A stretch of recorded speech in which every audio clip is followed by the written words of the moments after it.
Queridos hermanos, continuamos con este curso de teología espiritual o teología ascético-mística. Habíamos visto todo lo que teníamos que luchar para los aspectos negativos que hay que sacar, todos los efectos del pecado original y de los pecados personales. Y ahora estábamos viendo los aspectos positivos para crecer en la vida de la gracia. Y entre esos aspectos positivos, y en primer lugar, están los sacramentos, que son los modos ordinarios por los cuales Dios confiere las gracias. Ya vimos el bautismo, que es el primero de los sacramentos y el que nos abre a la vida sacramental. Y hoy vamos a ver la confirmación, porque si bien es muy común que nosotros no la recibamos después del bautismo, sino que en el medio recibamos el sacramento de la penitencia y de la comunión, es verdad que la confirmación viene a robustecer la gracia incipiente que recibimos en el momento de nuestro bautismo. ¿Qué es lo que creemos sobre el sacramento de la confirmación? Que nuestro Señor Jesucristo, en el que por la imposición de las manos y la unción con el crisma bajo la fórmula prescripta, se da al bautizado la plenitud del Espíritu Santo juntamente con la gracia y el carácter sacramental para robustecerlo en la fe y confesarla valientemente como buen soldado de Cristo. Es decir, que Jesús nos da a través de un signo sacramental, porque recuerdan que los sacramentos son signos sensibles y eficaces que nos transmiten la gracia. Ese signo sacramental es la imposición de la mano y la unción con el Santo Crisma en la frente. Lo hace en general el obispo, que es aquel que tiene la plenitud del sacerdocio, pero él puede delegarlo.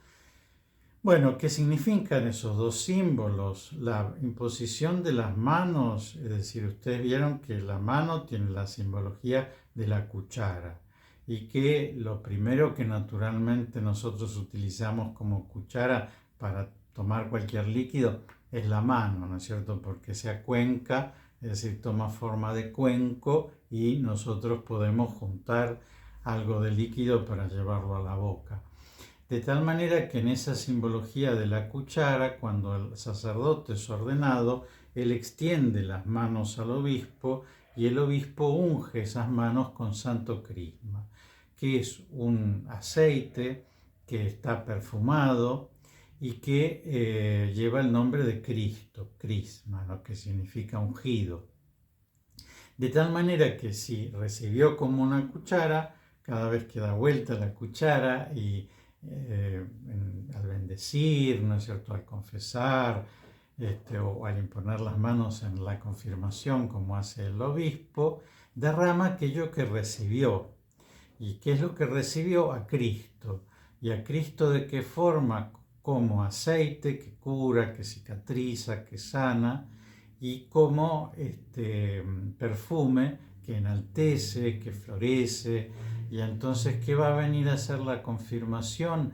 Bueno, va a robustecernos porque somos débiles, y entonces cuando éramos un bebito normalmente recibimos el don de la fe, pero ahora crecimos y nos convertimos en hombres, pero tenemos que convertirnos también en soldados de Cristo, así que tenemos que robustecernos y para eso nos ungen. Y por otra parte tenemos que florecer, es decir, tenemos que llevar a la plenitud de nuestra vida cristiana. ¿Cuáles son los efectos de la confirmación? Bueno, confiere plenamente el don del Espíritu Santo. No es que el Espíritu Santo nos venga por la confirmación exclusivamente, porque la gracia de Dios no está atada a los sacramentos. Entonces, ya en el bautismo nos confiere el don del Espíritu Santo y durante toda nuestra vida nos va dando dones del Espíritu Santo para que la vida de Dios se realice en nuestra vida, se entreteja con nuestra vida, pero en la confirmación se nos confiere plenamente el don del Espíritu Santo. Aumenta también la gracia santificante, que es un efecto propio de todos los sacramentos, ¿no? Pero particularmente las virtudes que nos son infundidas, es decir, hay virtudes adquiridas que logramos nosotros con la repetición de los actos, y hay virtudes que nos infunde Dios y también nos confiere los dones del Espíritu Santo, ¿no es cierto?, que son parte de esta gracia santificante. Bueno, nos da propiamente lo que es la gracia sacramental, porque cada sacramento tiene una gracia especial. Entonces, evidentemente, la penitencia tiene la gracia de borrarnos los pecados, de perdonarnos, y la unción de los enfermos tiene la gracia de fortalecernos en el momento de nuestra enfermedad.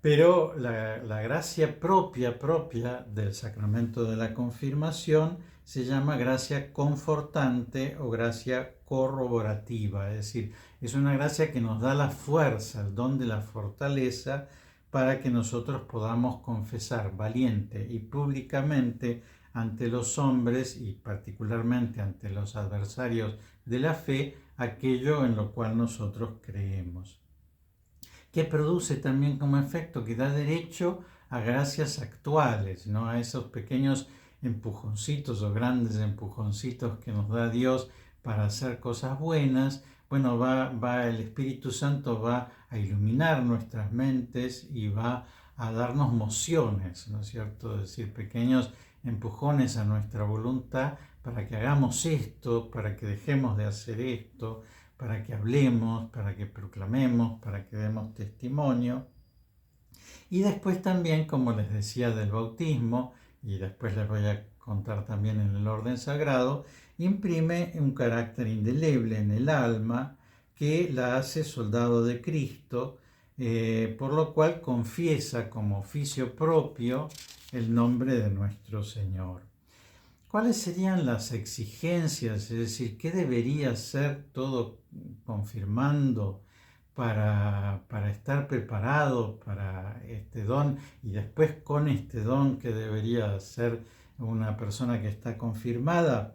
Bueno, primero la obliga a adquirir una buena cultura religiosa, a formarse. Ya no basta con las enseñanzas de nuestros padres, ya no basta con el catecismo que recibimos para la primera comunión, sino que ahora es necesario que nosotros nos convirtamos en adultos. Y para convertirnos en adultos, bueno, tenemos que saber cómo son las cosas, tenemos que saber defenderlas.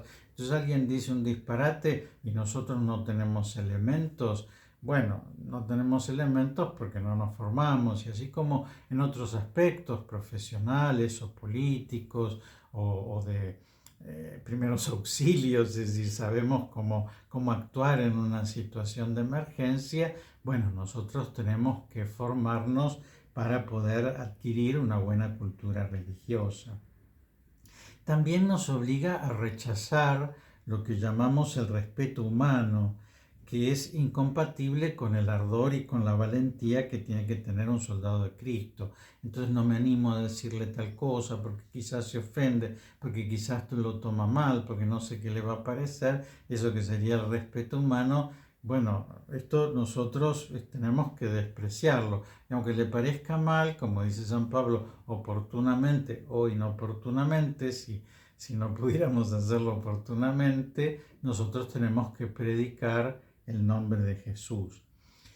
También como exigencia que lleva consigo es que nos impulsa el apostolado en todas sus formas. Vayan por todo el mundo y anuncien el Evangelio. Y si somos un soldado, tenemos que luchar una batalla, ¿no? Tenemos que defender a nuestro rey, tenemos que, principalmente en nuestro propio ambiente y en las circunstancias de nuestra propia vida, porque no es que tenemos que irnos a China para evangelizar, pero también animarnos, ¿no?, a hacer una cosa no tan chiquitita, sino que con nuestro ejemplo, con nuestra palabra, con nuestras acciones, el tratar de transmitir nuestra fe.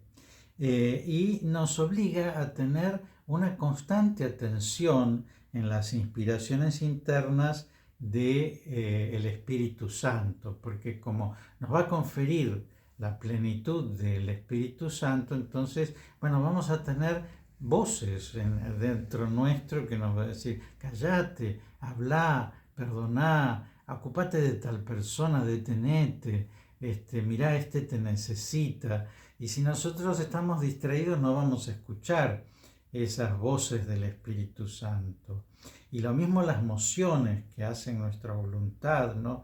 Que nos impulsa a hacer algo, andá, ¿no es cierto?, defendé, ¿no es cierto?, frená, detenete en esto, escucharlo a esta persona más, pero ya digo, no como algo que recibimos intelectualmente, sino como algo que recibimos en nuestra voluntad, que de repente se frena y en ese momento recibe esa emoción del Espíritu Santo. Quédate acá, ¿no es cierto? Y escucha a esta persona y consolá a esta persona y atendé esta necesidad o respondé esta pregunta.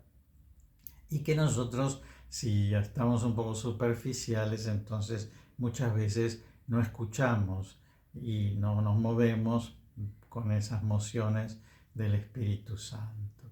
Así que bueno, evidentemente es un sacramento que nos confiere grandes gracias, que nos hace crecer mucho, que nos convierte en soldados, en hombres maduros, que podemos defender nuestra fe y que evidentemente cada vez que nosotros la defendemos, esa fe crece en nosotros, porque es una virtud, es un don por una parte que Dios nos da, pero también es una virtud que nosotros ejercitamos y por eso evidentemente el don de la confirmación nos hace crecer mucho en la fe.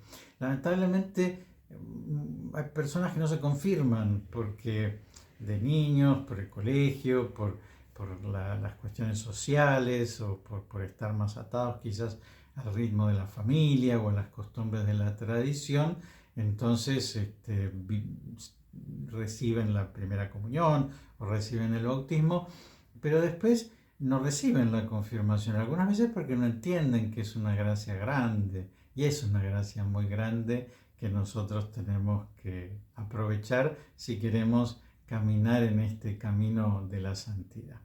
Les dejo la bendición, que Dios vaya delante de ustedes para guiarlos y detrás de ustedes para protegerlos, que les muestre su rostro y aparte de ustedes todo obstáculo con el mal, y que la bendición de Dios, que es Padre, Hijo y Espíritu Santo, descienda sobre ustedes, sobre sus familias y permanezca para siempre.